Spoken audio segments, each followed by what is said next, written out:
Hello everyone and welcome back to another episode of Canadians Abroad. I'm your host for today, Josh Deming. I will as always be joined by my colleague Alex Gangue-Ruzic, and today we have plenty to discuss. Alphonso Davies had 2 assists over the weekend for Bayern, Tajon Buchanan scored a goal, Brym had a brace, and plenty of other Canadians had big performances as well. So hopefully you guys are excited, and if you are, let's get into the episode now.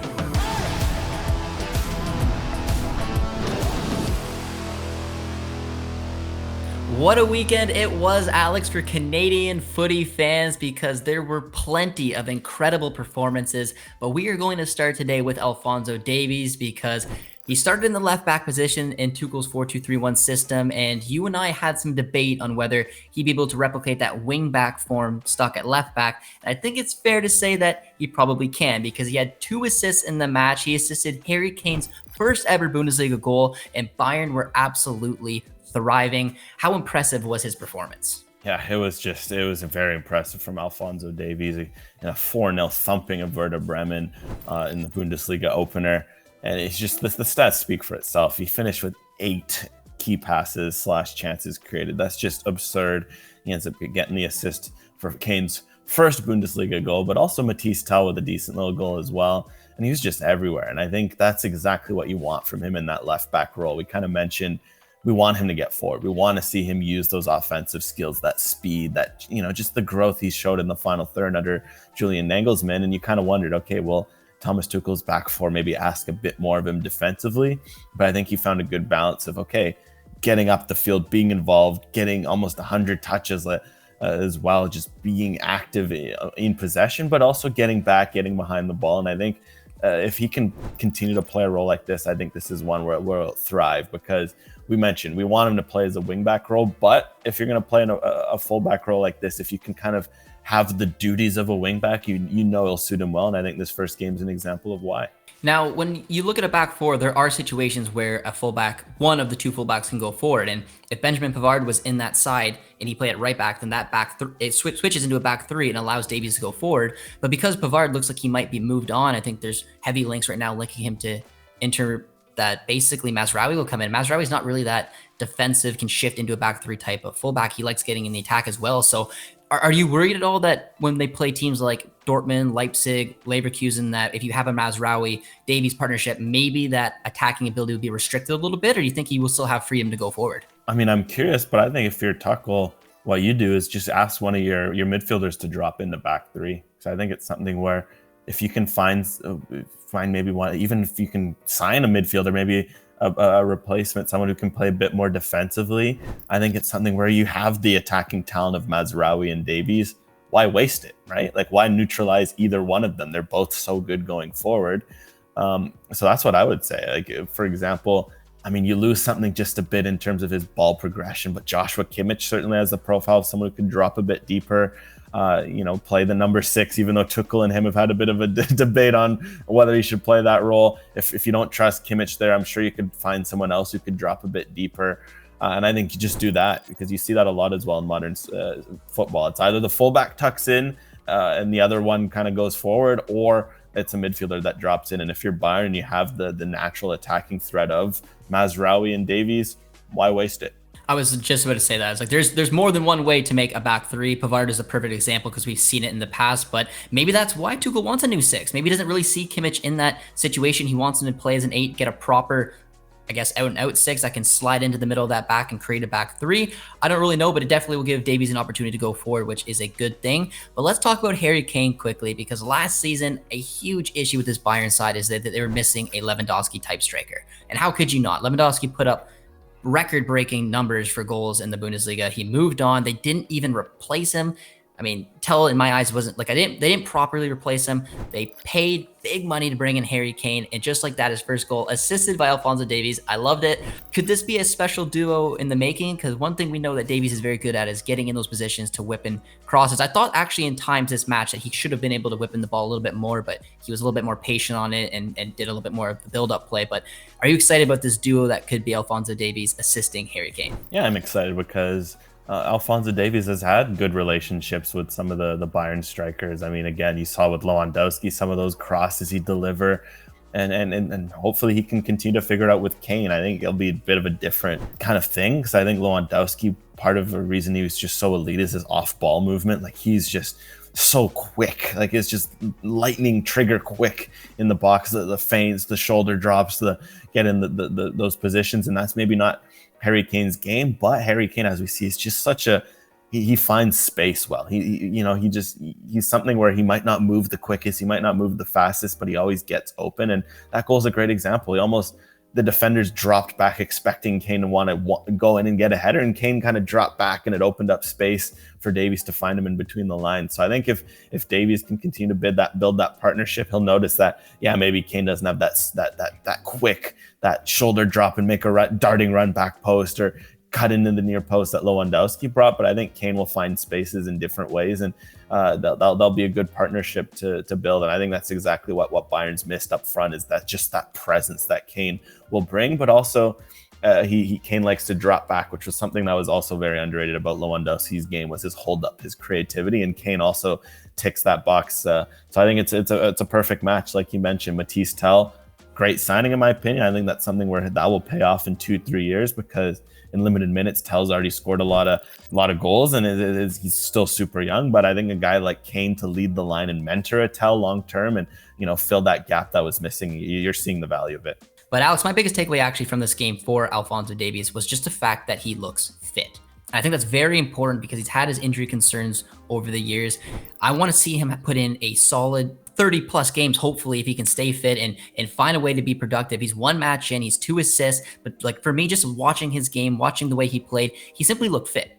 Don't you think? Long may it continue. That's the thing with Davies. He's had these great runs of form, and it's always something, right? It's always a little small injury or a knock, or even a big injury, or coach gets fired.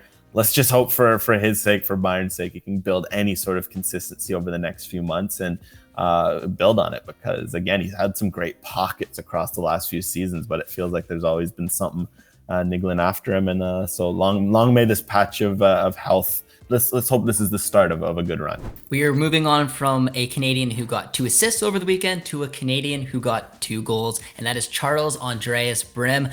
Alex, he had his first start in the Eredivisie with Rotterdam. Incredible performance. Funny enough, he actually only had 15 touches, but he showed that he can be clinical in front of goal. He scored a brace, 2 very well taken goals against Feyenoord as well, one of the best clubs in that league. How impressed were you? And does this do anything in terms of the Canadian striker depth chart in your eyes? Well, first and foremost, it was just a phenomenal performance. You have to recognize the context. Like you mentioned, first ever Eredivisie start. That's a big match. This is a derby too. Sparta Rotterdam. Feyenoord is also based in Rotterdam, so this is also a derby match. Feyenoord are the defending champions. A bit of a CONCACAF flair too. You're going up against Santiago Jimenez on the other side. Jimenez did end up scoring, so it wasn't a complete loss for him. It was a 2-2 draw. But yeah, I think it was such a clinical performance from Brym, and I think that's what he needed, because we've seen, especially for Canada, there's been moments where he's come in and looked great, and then just he'll hit a bar, or he'll shank a shot wide, and that confidence hasn't been there. And we kind of saw that last year as well, and he made that jump up to the Eredivisie for the first time. He was kind of like, ooh, the confidence wasn't there at that level. He went on loan, and I think this just shows the value of being able to go on loan and rebuild yourself. And now, if this is someone where Brym is scoring semi-regularly in the Eredivisie, getting starts, getting minutes, you have to look at it in the depth chart, because look, this is a good league. The Eredivisie's kind of been interchangeable with the Portuguese league and Ligue 1, the UEFA coefficients the last few years. The level isn't that far off. Maybe if Ligue 1 has the edge a bit on both of those leagues, there's still the level is very good in the Eredivisie. So yeah, if he's scoring, absolutely, you look up front, Jonathan David, Kyle Larin will lead the way, but Ike Ugbo playing in the championship, Brym scoring in the Eredivisie, you could wonder which one's worth more, and it would certainly create a good debate. So yeah, if Brym's going to keep scoring like this, it'll be very interesting to see what it does to the Canadian hierarchy. Canadians wanted to see him play in the top flight in the Netherlands, and he is doing that right now, and he's scoring goals. It's perfect for his confidence. I loved his movement in that game, and I loved the way that he just found ways to create spaces for himself, get the ball, and he's a good finisher. I was very surprised to only see, I felt, because I watched the game live on OneSoccer, that he would have more touches, but he only had 15, which was very wild to me. But it shows that when he's asked upon in front of goal, he can be reliable, and that is what you want, especially more than likely with the Canadian national team. You'll see Kyle Larin and Jonathan David starting, but when you need someone to come off the bench and create something or get an opportunity in front of goal and take it, Brym is doing exactly that, and I don't think it could have been a better start to the season. The question mark will now be, can he compete at this level consistently throughout this season? Can he continue to score goals? He's got a battle for that starting striker role, but so far, so good for Brym, and I'm very excited to see the way that he can carry on and hopefully find a way to break into that maybe number 3 spot, I would say, is probably fair for him in that depth chart rank. Yeah, I'd say that's fair. And yeah, just build off this. He's what's fascinating about Brym, he's a student of the game. He loves to just learn and grow and adapt his game. And we've seen that. He's speedy, but he's worked on his dribbling. He's worked on his finishing. He's worked up on his passing. He got a lot, assists and chance creation last year. So just continue to grow, continue to build, adapt to this level. And this is something where it feels like it's due. He's 25. He's had his battles, trying to get into a regular spot somewhere. Hopefully this spot of Rotterdam can be that opportunity for him to just shine and show what he can do. It was a bold decision for him to get loaned back out to the second flight. And he did that because he wanted reps, he wanted to play, and he wanted to make the World Cup squad. He did it, so it's fantastic to see. But Alex, in your eyes, what would a good season look like for Brym? A certain amount of games that you'd want to see him start, a certain amount of goals that you want him to hit. What would a good season at the very end look like for him? I think for someone like him at this level, 1,500 minutes, get enough starts, get on the field. In terms of goals, 5 to 8 goals is a fair bar, something where, of course, you're pushing double digits, you're ecstatic, but I'd say 5 to 8 goals, maybe a couple of assists based on his creation from last year. And yeah, just help Rotterdam stay mid-table. They had a great season last season. So just build off that and show that, look, they had a great internal replacement by calling him back from loan and, repay that faith that they put on him to keep him around. Also, for you Canadian fans who may want to buy a Brym Sparta Rotterdam kit, you may have trouble finding it. Isn't that right, Alex? Yeah, well, certainly might have trouble finding a permanent number for Brym because it's a cool story. Sparta Rotterdam doesn't actually have permanent squad numbers. It's not technically, you don't need them in the Eredivisie. I know some leagues, for example, Liga is very strict in Spain with their squad numbers. You need squads between 1 and number 35 in Spain. It's very specific. Your backup goalie must be number 12, et cetera, et cetera. In the Eredivisie, they have no such rules. You don't actually need permanent squad numbers. So Rotterdam said, you know what? Every week, our 11 studders are going to wear number 1 to 11, right? And so for Brym, that meant this week he wore number 9. The week before, he wore 19. So if you're asking what Brym's number might be, who knows?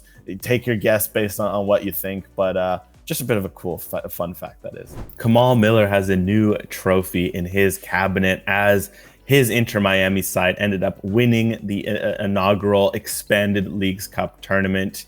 The match ended up 1-1. Lionel Messi screamer for Miami's goal on the match. And then in the penalty shootout, Miami ended up winning 10-9 with goalkeepers coming down to the goalkeepers in the end. Funnily enough, there are 3 Canadians involved in the game: Miller, Jacob Schaffelberg, and Lukas MacNaughton. They all scored their penalties in the end and all had some pretty solid performances, but in the end, it's Miller who leaves with the trophy and a medal in his back pocket. Speaking of MacNaughton, however, we'd be doing him a disservice not to mention the performance he had in that Leagues Cup final. Just a phenomenal game. He ended up finishing with 51 out of 52 passes. He had 7 out of 7 long balls, 2 clearances, 1 interception, 4 recoveries, and won 4 out of 4 duels. Just a flawless performance, really. And that's just been what he's been doing since going to Nashville from TFC. He's slotted in nicely alongside Walker Zimmerman at the back, the U.S. international. Good chemistry. They're dangerous on set pieces, good in possession. He's doing all the things you want from a modern center back. So if you're Canada, absolutely should be having a look at him. Maybe for that October camp, they need right-footed center backs. And based on the way MacNaughton's playing, he should absolutely get a look. Jonathan David scored his 53rd goal for Lille over the weekend to become the club's top scorer over the past 60 years in Ligue 1 in a 2-0 win over Nantes. Paulo Fonseca also named David among the vice captains this season along with Remy Cabella and Lucas Chevalier. Although he's still linked with a move to Tottenham, which could happen. Tottenham are looking to replace Harry Kane. David is among one of the players at the top of that list. But if he does indeed stay at Lille, there's no question he will be a leader for them this season. Over the weekend, Tajon Buchanan scored his second goal for Club Brugge this season in only his fourth match, already bettering his tally from the previous campaign. I was a little bit nervous when he was going to be put as a right back this season because it looks like Club Brugge will be playing with a 4-3-3 system, but he's got the freedom to play high up the pitch. He looks very involved in the attack, and how can't you be when Club Brugge have scored 22 goals over their past 4 matches?